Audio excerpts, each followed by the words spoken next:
Hey guys, this is Treezy with the Treezy podcast, third episode. This one's a little late this week, honestly. It's Sunday. I try to do it on Thursday or Friday.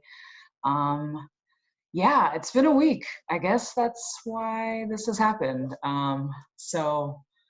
Yeah, I mean, better late than never. I am excited to share this episode's topic, which is on celebrating this month of May is Asian Pacific American Heritage Month.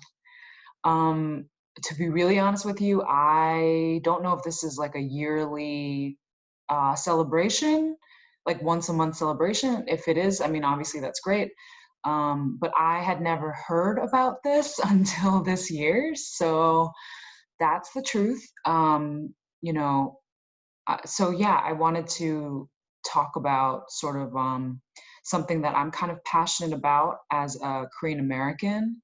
Um, I was born and raised here in New Jersey, but obviously I have an Asian face, and so that came with definitely certain kinds of treatment and how people perceive me, all that jazz. But yeah, I don't know why I mentioned all that, even though it's true, because I wasn't going to focus on that for this episode. I kind of wanted to share something that I think a lot of people don't really know about Korea as a country. And yeah, so that's kind of my goal here with this episode is that you guys kind of maybe learn something about Korea that you didn't know before. So, Korea has always been one country. You know what I mean? Right now, obviously, so many of us know Korea as North and South Korea. Um, but it hasn't been that way for long at all. It has been that way for only about 60 years. So that means for before 60 years from now, and thousands of years of Korean people and history and culture, we've always been one people. We've always been one country. Um, that's so funny. I just didn't even, oh my God, I didn't even realize until right now. But so in Korea or Korean, you say Hanguk. Hanguk is Korea, it means Korea. And Hanguk literally translates to one country, literally. I don't know why I didn't realize that before. Han means one, Kuk means country. So like the US is Tehanminguk. See, Kuk is at the end. Kuk means country. Um, anyway, holy crap. Didn't realize that until I was talking out loud.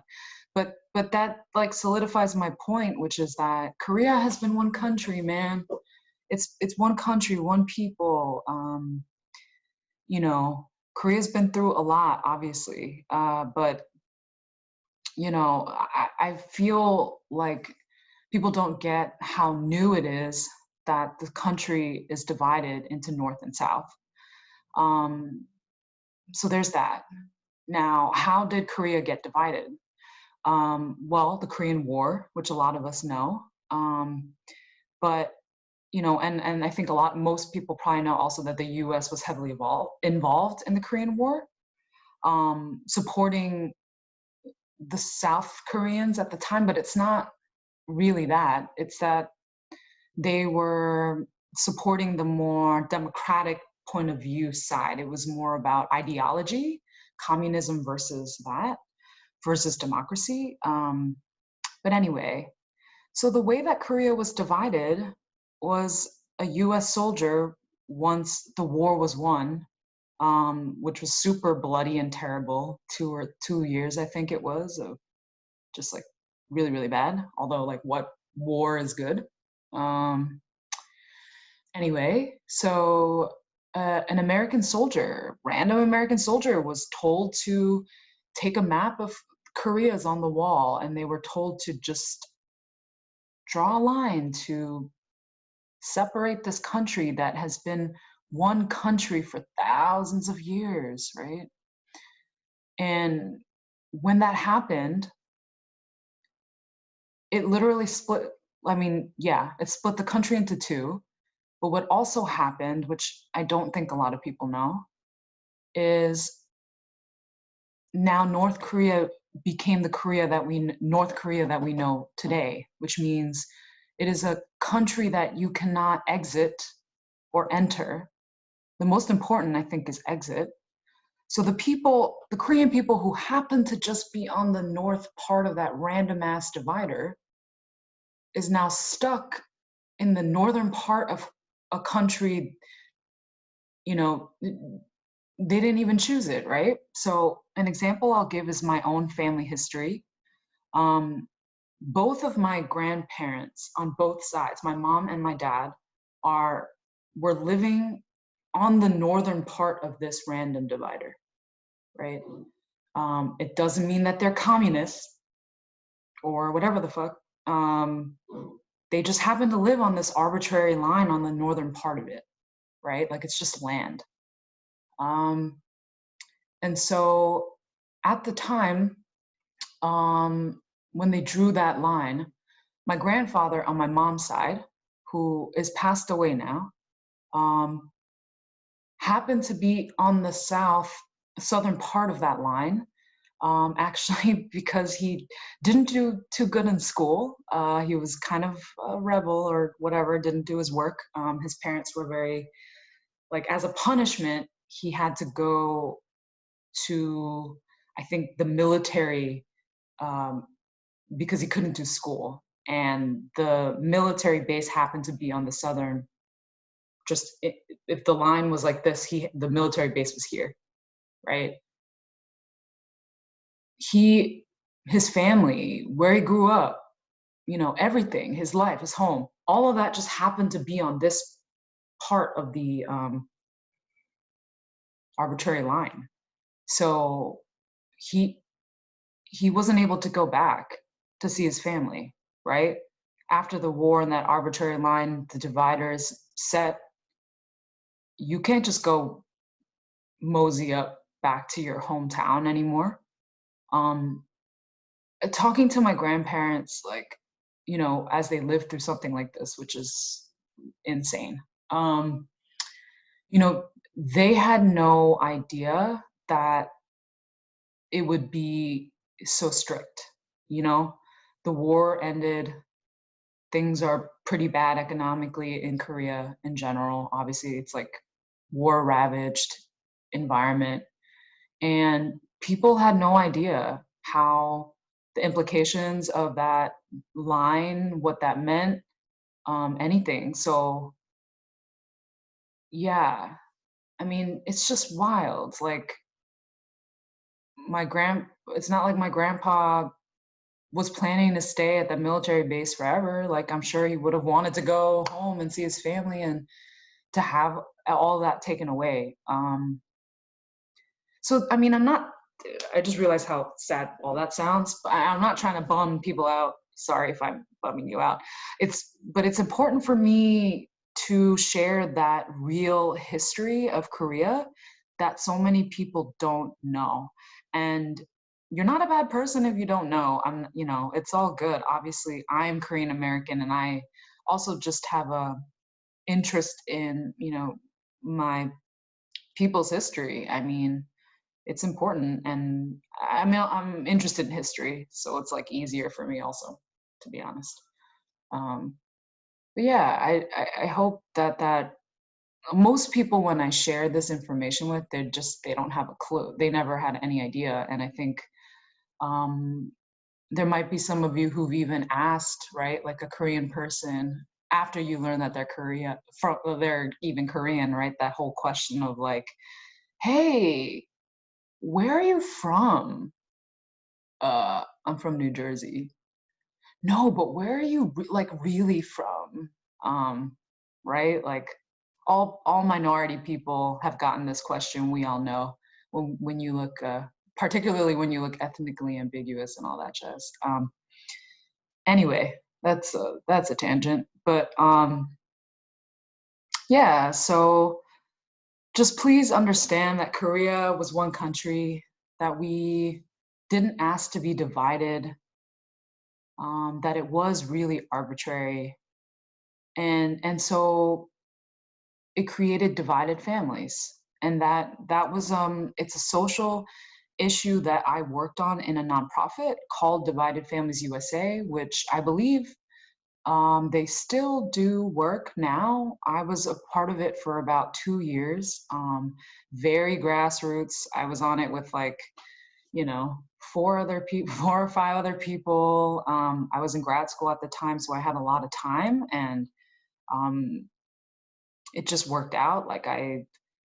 It was such a interesting experience, and yeah, I loved being a part of it. So basically, what we were aiming to do was advocacy work. So trying to advocate to the U.S. government to host reunions for older Korean Americans, like people like my grandparents, to be able to have reunions with the family members that they left in the northern part of that arbitrary line that they didn't get to see.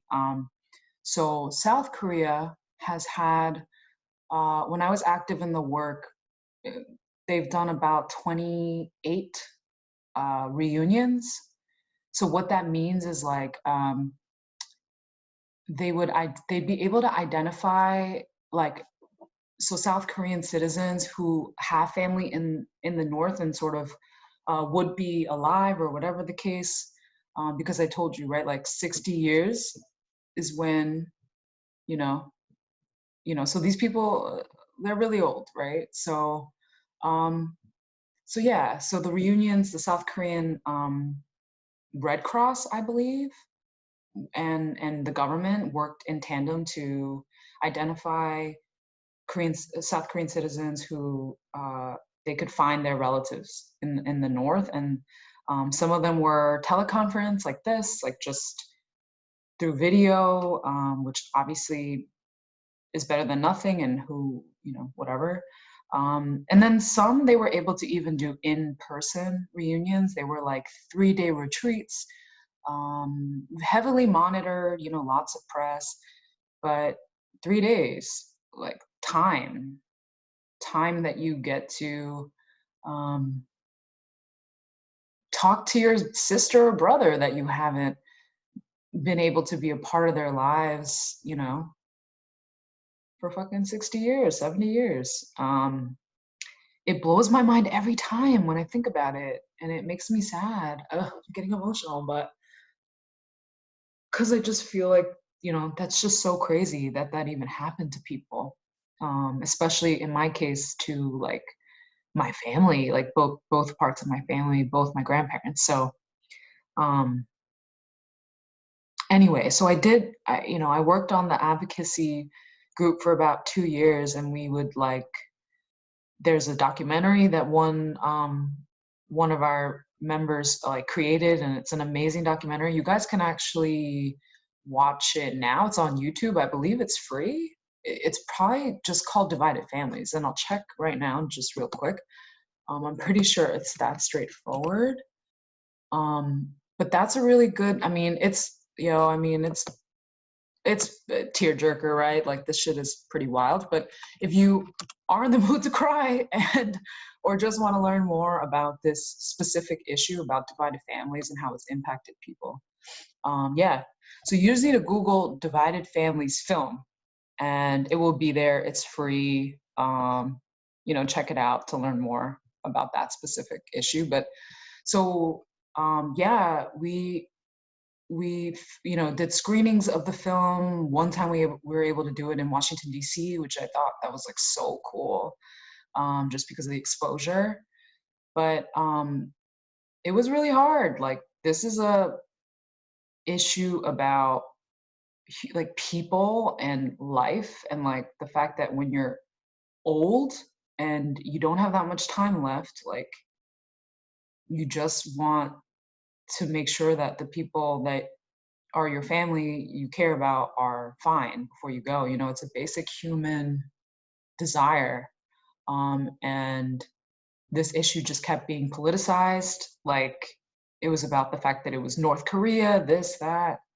And I'm not one for that shit. Like I can't, once I realized that my efforts had nothing to do with like the humanity side and it was more about like political shit, like I just couldn't really put myself into it the same way that I had, because it didn't really make sense, you know?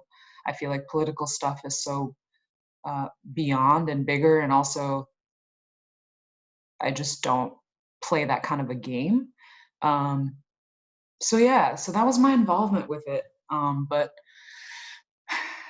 I hope that, you know, this just shed some light on a part of Korean people and our history that you maybe never realized. And, you know, that was my goal. That was my goal with this episode. And, you know, yeah, I think that's it as far as that I wanted to share. Um, and then just as an aside, I mean, I love being Korean. Like, it's just so ingrained into who I am. You know, the food and some music. I like some K-pop, some I don't. You know, I don't like how I feel bad for the girls in K-pop. It's just so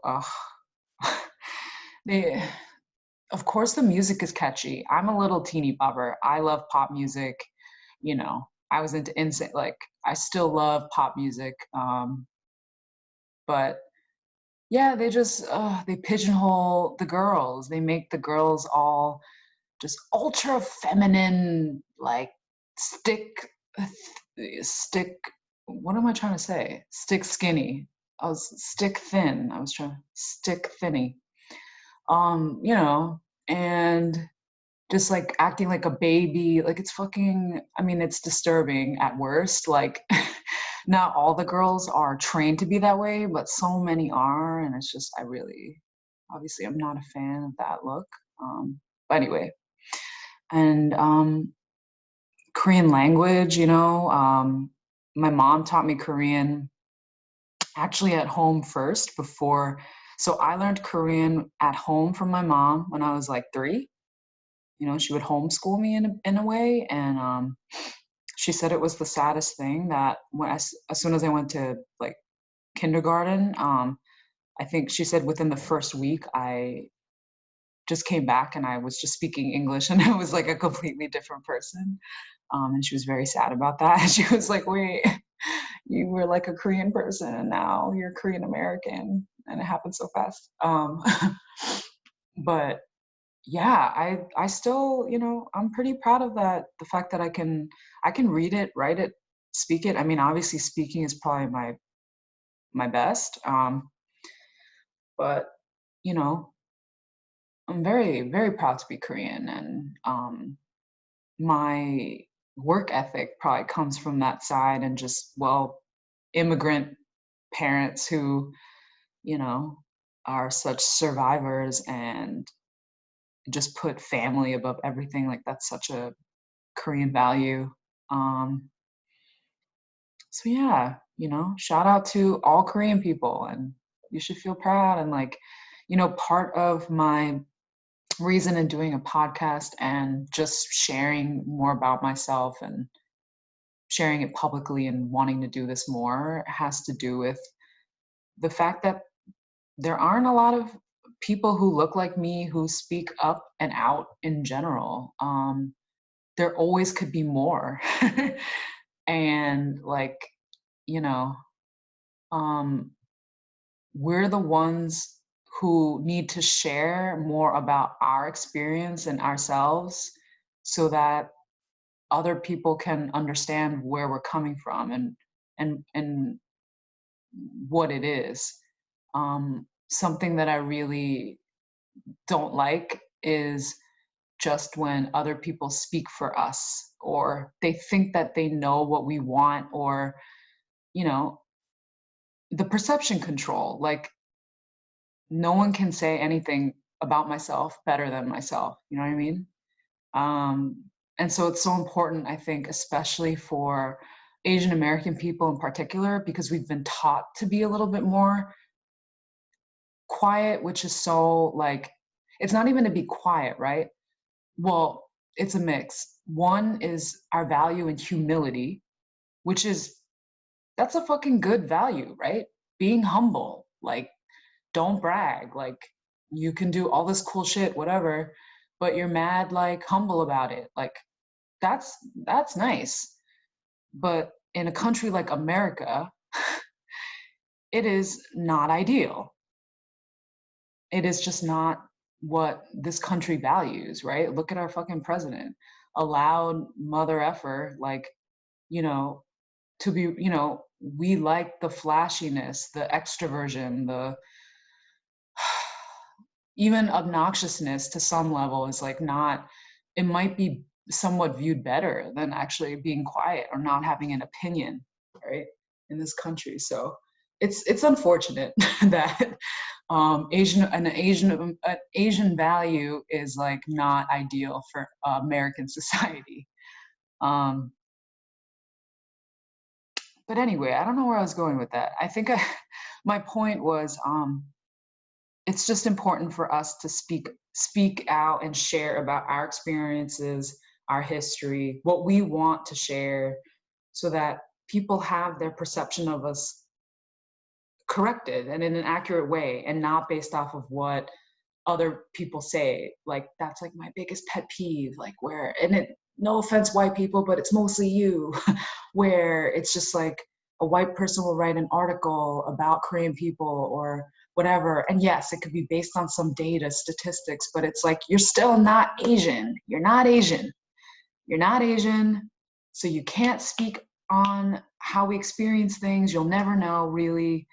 And so it's important for, at least for myself, to do stuff like this, to have a voice, to share, this is what I know, this is like my life, and like, you know, I just think we need to do more of it as Asian people. And the cool thing is, like, most people want to know, Korean people in particular right now, Korean culture is very popular, like, oh my God, people coming up to me saying, "Hey, have you tried that ramen place?"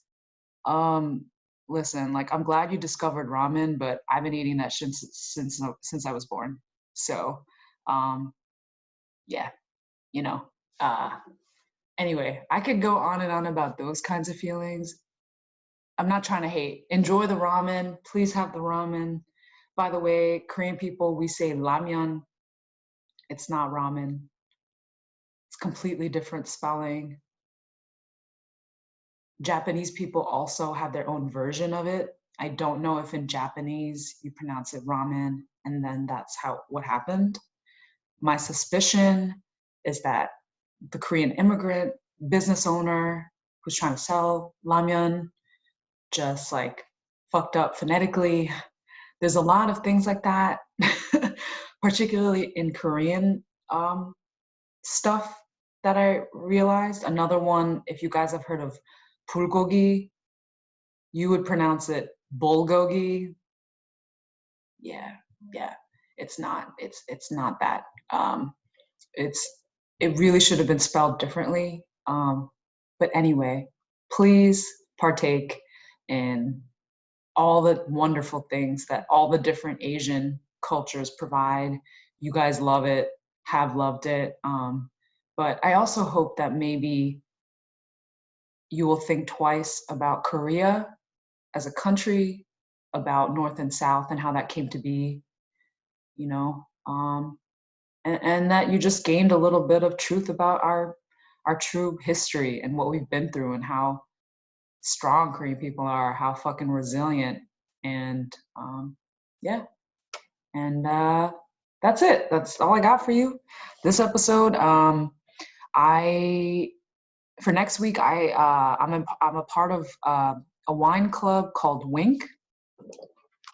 This is like a brochure that they send every week. They're based out of San Francisco in the Bay, and Yeah, I ordered my usual. They send you 4 different wine bottles. I'm more of a red wine drinker, so I think there's more red wine in there, which is good. And yeah, I think I might do like a taste testing, sort of like, exploration type of podcast episode with the wines. That's if it comes in on time. Because of COVID, it's a little different right now. Uh, but yeah, that'll be next week if the wine comes, and if not, it'll be something else. So, um, I really appreciate you guys listening, and yeah, just share some love with the Asian people you know in your life, or just go to an Asian-owned business. Get some Korean food, get some Thai food, get some Filipino food. Listen to some of the music, try something new, show some love. So that's it. Have a good week.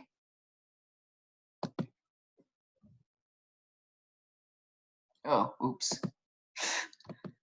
I gotta stop recording here.